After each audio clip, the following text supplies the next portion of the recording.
সকালের এই দুটো রকমের পদ এত সুন্দর হয়েছে, আবার রাতে করলাম পিঠে।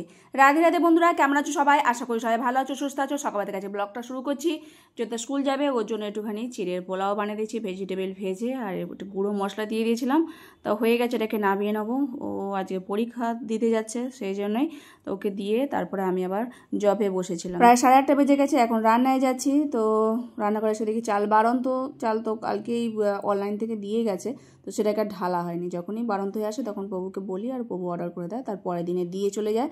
তো যাই হোক, সেটাকে এখন ঢেলে নিলাম, আর চাল বার করে নিচ্ছি, আর জলটাকে হাঁড়িতে বসিয়ে দিয়েছিলাম, সেটা গরম হয়ে গেছে। চালটা ধুয়ে তুলে দেবো। আর আনাজ বানিয়ে নিয়েছি, ব্রোকলি রান্না করব, আর এদিকে উচ্ছে ভাজছি। একটু আলু আর সয়াবিন প্রেসারের মধ্যে সেদ্ধ করেছিলাম। ব্রোকলি দিয়ে আলু সয়াবিনের রসা খুব সুস্বাদু হয় এটা। আলুটাকে আগে ভেজে নিলাম হালকা করে, তারপর সয়াবিনটা নুন হলুদ দিয়ে ভেজে নিয়েছি। ব্রোকলিটাকেও ভাজা হয়ে গেছে, তারপর এটা মিক্সচারে পেস্ট করে নিয়েছিলাম।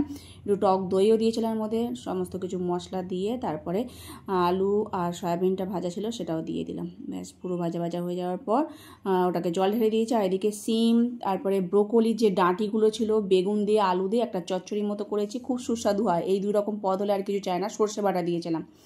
সিমের এই চচ্চড়িটা মানে ব্রোকলির ডাঁটাগুলোকে না ফেলে এরমভাবে রান্না করলে, বা ফুলকপির ডাঁটাগুলোকে এরমভাবে রান্না করলে খুব সুস্বাদু হয়। তো আমার তো এই তরকারিটা এত ভালো লাগে, আর ছেলে মেয়েদের ব্রোকলি আলু পনিরের রসা বা ব্রোকলি আলু সয়াবিনের রসা খুব পছন্দ করে। মানে শীতকালে এই ব্রোকলিটা খেতে খুব ভালো লাগে। যাই হোক, খাওয়া দাওয়ার পর প্রভুজি প্রসাদ পেয়ে চলে গেল, আমিও এখানে ঘরে কাজকর্মগুলো সারবো বলে রেডি হয়ে গেছি। মানে সবাই চলে যাওয়ার পর আমি আবার কাজকর্ম সারি। মানে ঘরে তার কেউ নেই, গোগো কলেজে চলে গেছে, জয়িতা সকালে স্কুল চলে গেছে।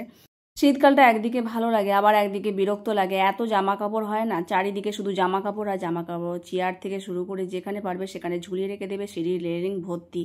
তো আবার এদিকে বিছানাতে ভর্তি থাকে। যাই হোক, ওই গুছিয়ে গেছে, ঘরদোর পরিষ্কার করেছিলাম। এটা হলো দুপুরবেলা। প্রভুজি বাজার নিয়ে এসছে, ফুলকপি নিয়ে এসছে, বাঁধাকপি নিয়ে এসছে, আর এই গুড় নিয়ে এসছে, মানে পাটিসাপটা করার জন্য, নারকেল মাখার জন্য এই গুড়টা নিয়ে এসছে, আখের গুড়।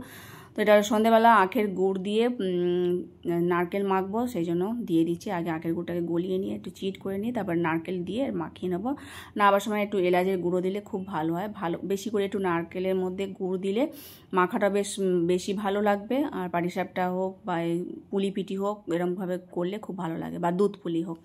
তো নারকেলের চাই আমি মেখে রেখে দিই, বেশি করে 2টো নারকেল আকারে মেখে রেখে দিয়েছি। আবার পরে আজকে পাটিসাপটা করছি, অন্যদিন পুলি পিঠে করব, সুবিধা হয়। নইলে নারকেল গুঁড়ে তাকে মেখে আর পিঠে করা অনেকখানি খাটনি পড়া। যেহেতু একা হাতে সমস্ত কিছু করি, আমাদের ঘরে এইসব তো আর কেউ করতে পারে না, তো আমাকে একাই করতে হয়। খাওয়ার ইচ্ছা হলে তখন এরমভাবেই করে নিই, আর খুব সহজ হয়। তাড়াতাড়ি করে ভগবানকে করে দেওয়ার ইচ্ছা হলে একটু পুলিয়ে পিঠে করে দিলাম, বা সেগুলো সঙ্গে সঙ্গে করে নিলাম নারকেল বার করে নিয়ে।